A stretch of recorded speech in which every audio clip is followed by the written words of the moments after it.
Eder.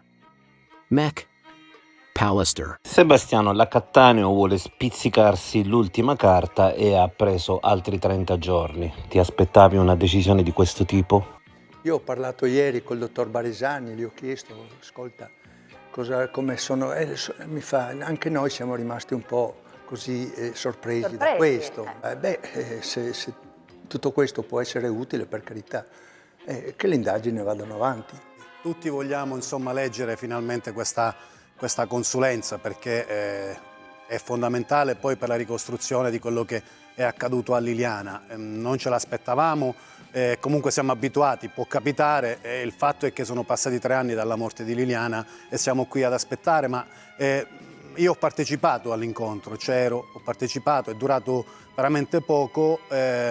Devo sottolineare e ringraziare la disponibilità della dottoressa Cattaneo, perché ci ha voluto spiegare in modo molto veloce e semplice il motivo di questa piccola proroga, che potrebbe essere all'incirca di 1 mese, qualcosa in meno, qualcosa in più, ma è soltanto per andare a delineare alcuni aspetti che già esistono. C'è un piccolo approfondimento che si sta facendo, ma posso dire che non è un'attività che potrà andare a rivoluzionare quello che finora è stato accertato e tra virgolette dal punto di vista scientifico acquisito. Quindi aspettiamo un attimo, ormai ci siamo abituati, con Liliana c'è sempre qualcosa che può avvenire, noi ci siamo e poi vedremo. Siamo comunque curiosi di poter leggere questa consulenza. Non è un'attività che potrà andare a rivoluzionare, è un aspetto, un accertamento tecnico, un esame istologico che comunque, come posso dire, non va a rivoluzionare i dati o comunque l'attività che hanno fino ad oggi svolto i consulenti, a partire dai nostri, ma a partire anche dal dottor Barisani, da tutte le parti intervenute. Quindi non è ricominciamo da capo, manca qualcosa da approfondire, ma ripeto, non ci aspettiamo una rivoluzione da questa nuova attività. Io non voglio giocare a tennis, questo dice lui, poi tiro io, poi tira lui. Io no. Lui ha detto delle cose, va bene. Cosa è successo a Liliana? Guarda, è una domanda che me la sto facendo da 3 anni. Io comunque ho sempre avuto un rapporto con la polizia, abbiamo dialogato, abbiamo parlato, abbiamo sbagliato tante cose e per loro loro hanno ipotizzato questo suicidio, hanno cercato per la casa, guarda, venivano ogni giorno qualche biglietto, qualcosa, mi hanno detto ma hai trovato qualcosa? Io mi ricordo un fatto che quando ero in questura è venuto anche un personaggio importante che non so chi sia. Quindi era così importante che tu non sapevi nemmeno chi fosse? E mi ha detto, ma guarda, devi dire la verità, devi dire hai trovato un foglietto, un scritto, qualcosa, cosa ti ha detto tua moglie qua e là. Io guarda, ho detto non ho trovato niente e loro sono rimasti su questa idea qua. Noi abbiamo sempre affermato, ma non l'abbiamo fatto così per partito preso, che Liliana è stata vittima di un'aggressione, che nulla ha a che vedere il suicidio con la morte di Liliana, e quindi che qualcosa è accaduto. Poi non possiamo essere noi o i familiari o l'avvocato o gli avvocati a dimostrare quello che è successo a Liliana. Di certo ci sono delle lacune, delle mancanze, soprattutto nei primi giorni dopo il ritrovamento di Liliana da parte di chi ha svolto le indagini.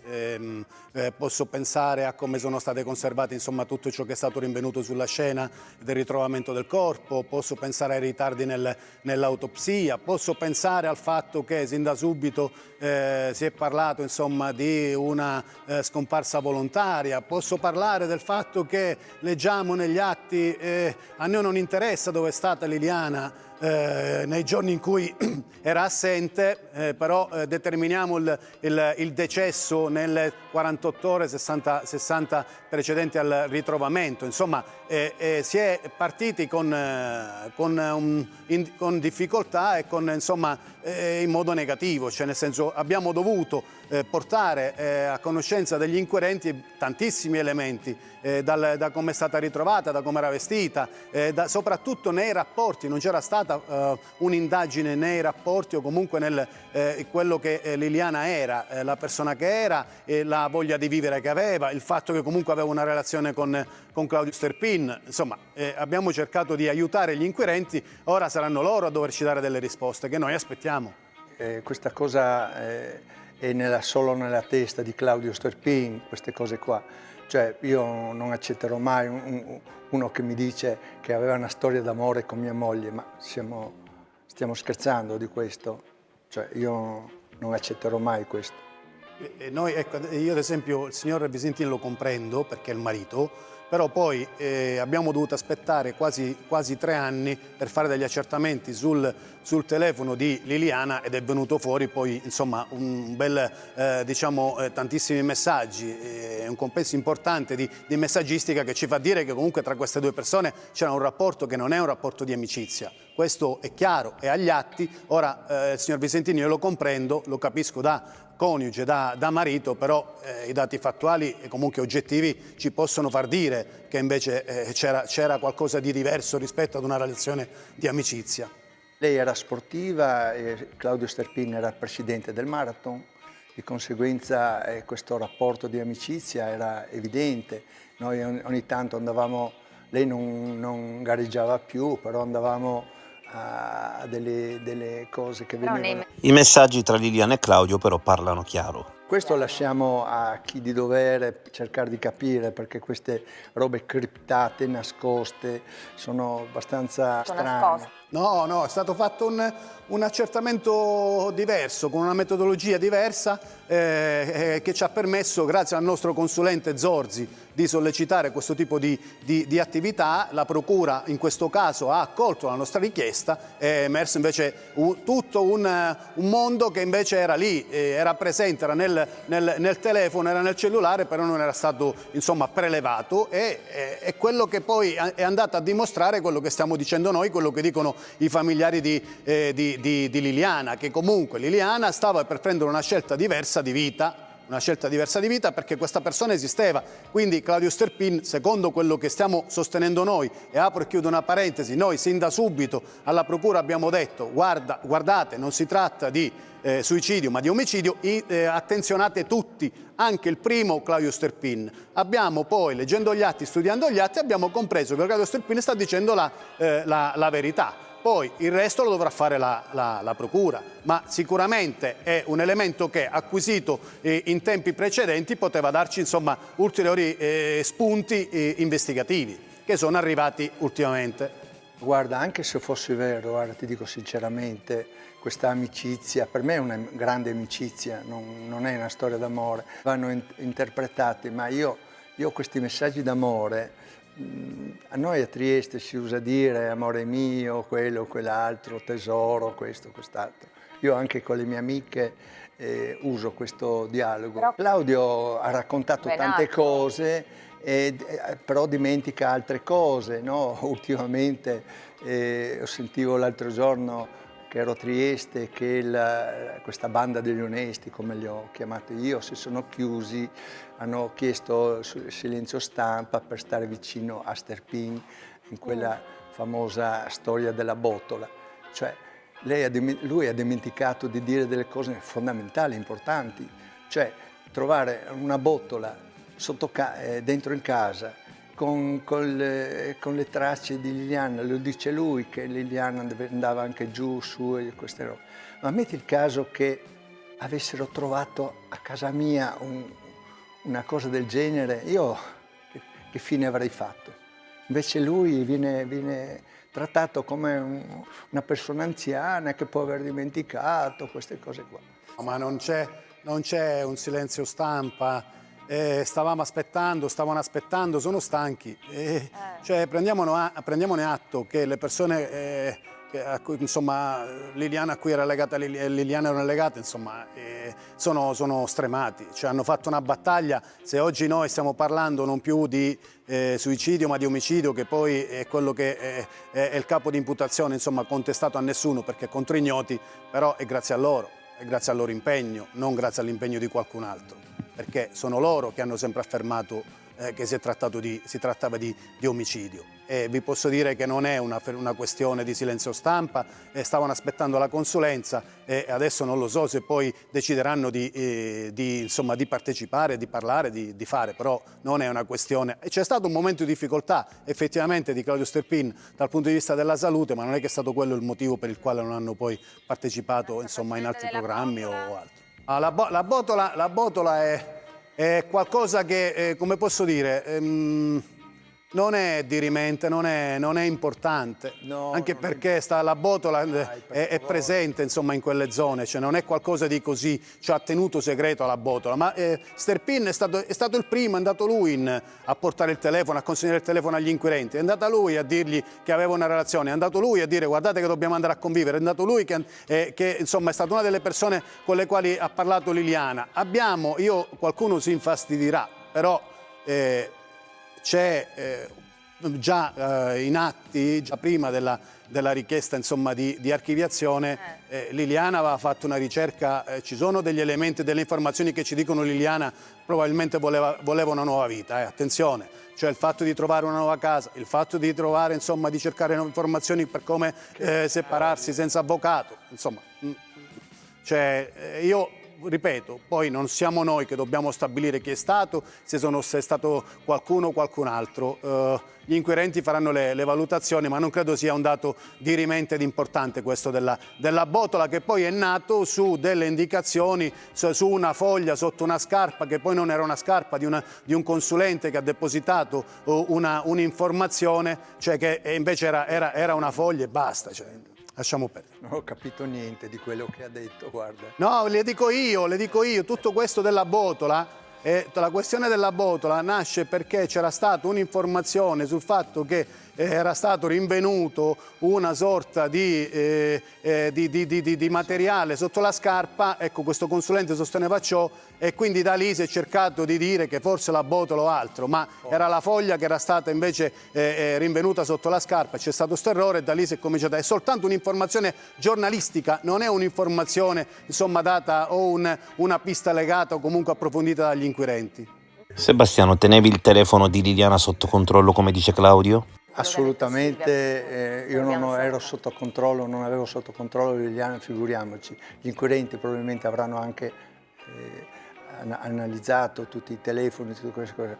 Volevo ribadire una cosa su queste cantine e soffitte, è una cosa che a me veramente mi ha ferito. La soffitta, anche le cantine, perché c'erano le cantine e le soffitte. Non c'era solo le soffitte, sono state rintracciate e lui dice che anche Liliana aveva le chiavi di questi posti e poi gli è stato chiesto ma cosa andavate a fare in queste soffitte qua e là?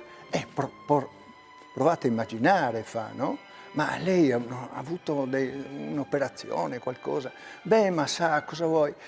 Con le mani si possono fare tante cose. Sono parole dette da Sterpin su mia moglie, ma ti rendi conto di quello che questo signore si permette di dire? Sto ascoltando, noi siamo d'accordo, fate tutti gli approfondimenti, andate era quello che bisognava fare pure prima.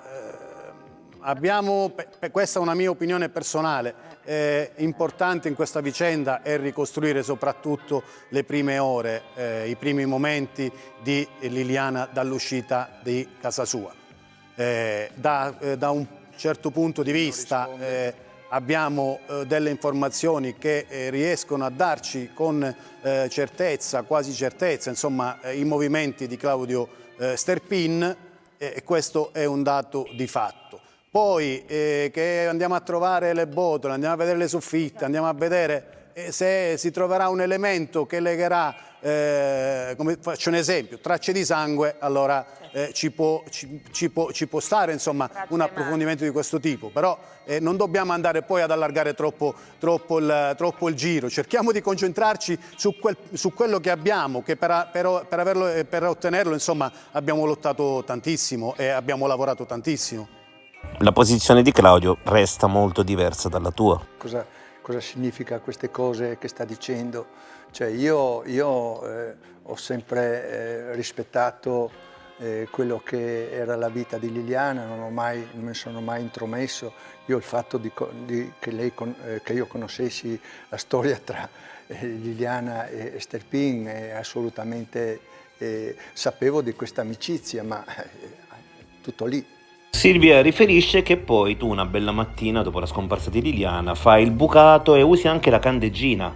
Figurati, io se vado a usare la candeggina, cioè la candeggina noi se la usava per mettere nel bagno, figuriamoci se ho detto. Posso dirvi soltanto, non c'ero, quindi non è che ho certezza, però non ho motivo per dubitare delle dichiarazioni, insomma, della fondatezza delle dichiarazioni rese dalla mia cliente, ma perché ci sono delle dichiarazioni che lei rende agli inquirenti prima che Liliana venisse ritrovata, quando si fa riferimento al fatto dei rifiuti che Liliana esce di casa, ed è un'informazione che questa gli dà Sebastiano. E poi dopo, quando viene ritrovata, cioè dopo che vengono ritrovate le immagini, c'è questa informazione data da Sebastiano. Quindi mi fa pensare che innanzitutto non c'è nessun tipo di motivazione di Silvia che insomma gli consenta insomma di andare contro il Sebastiano. Per quale motivo? Per quale motivo? Sta dicendo, ha dato delle informazioni al fine di poter ottenere poi la verità, comunque quello che conosceva. Ripeto, non c'ero, non posso dire che sono veritiera al 100% sì o no, però non ho neanche motivo di pensare il contrario. Comunque a casa mia gli inquirenti sono venuti, hanno analizzato, fatto tutti i rilievi possibili e immaginabili. Sono loro che avranno le risposte su queste cose, se sono vere. Io non ho mai parlato di questa cosa. Cosa sa lei? Cosa sa lei? Io sono 3 anni che sto vivendo da solo, la mia casa è perfetta, io sono un uomo di casa, cucino, lavo, sistemo tutte le cose. Ma io devo rispondere a Silvia a queste cose e devo rispondere agli inquirenti, cerchiamo di capirci le cose. Ma cosa dovrei fare? 150 querele? Ma sì, che le dice, dai, ne abbiamo sentite, non ho bisogno di andare via. Lei ha perso il marito perché era gravemente ammalato. Invece io ho perso mia moglie e ancora oggi, dopo 3 anni, non so cosa sia successo. Cerchiamo di capire il stato d'animo in cui ho vissuto io questi primi 21 giorni finché è stato trovato il corpo di Liliana. Sicuramente ma lo dimostrano insomma le varie interviste che ha reso il signor Visintin. Su alcune cose è stato impreciso assolutamente, però poi le imprecisioni, il fatto che comunque non ricorda bene la giornata a distanza di tempo, le imprecisioni poi dovranno essere valutate. Lo ha fatto anche davanti agli inquirenti, cioè quello che spesso sentiamo dire dal signor Visintin è capitato anche durante diciamo quando è stato sentito dagli inquirenti. Ci sono situazioni in cui lui non si ricorda, ci sono situazioni in cui insomma, come diceva Silvia, il ritrovamento del cordino, quant'altro che poi dovremo valutare. Adesso aspettiamo questa consulenza, la procura chiuderà le indagini e si determinerà in un modo o nell'altro e poi valuteremo insomma il complesso di tutti gli atti che sono stati investigativi acquisiti, perché ripeto questo è un puzzle e va letto tutto insieme, cioè non è soltanto la consulenza medico-legale ma c'è di tutto, insomma la criminalistica, ci sono gli accertamenti, insomma c'è di tutto, quindi aspettiamo e poi vedremo. A noi quello che conta ad oggi è far sì che venga in modo chiaro fuori che Liliana è stata aggredita. Poi tutto il resto ne parleremo successivamente. Anche l'albergatrice non ha parlato bene di te. Guarda, non riconosco quello che sta dicendo lei, assolutamente. Noi abbiamo sempre avuto un ottimo rapporto, cioè parliamo con l'albergatrice, io sono andato lì anche dopo la morte di Liliana, anche perché a Venzone ci sono delle piste ciclabili, io andavo lì, dormivo, e poi l'indomani facevo i miei giri intorno ai monti e le cose. Perciò sono cose che sta dicendo lei e assolutamente non riesco Non a capire vero. il perché. Ti piacerebbe essere indagato? Io non ho bisogno di questo, io sono tranquillo, sereno, non ho fatto niente a mia moglie. Quello che viene detto o invidia o situazioni così. Liliana non parlava con nessuno. Lo so, Cioè, glielo dico perché veramente noi con grande parlavamo affetto. delle nostre cose, noi parlavamo io e Liliana delle nostre cose. Ma io non- Ogni giorno pubblico delle foto di Liliana e tanti mi scrivono che io mantengo questo amore, questa cosa di Liliana anche dopo 3 anni. E io ho oltre 150.000 foto di Liliana, ti rendi conto? E per me era la gioia della mia vita. Ehi, non dimenticare di iscriverti a questo canale.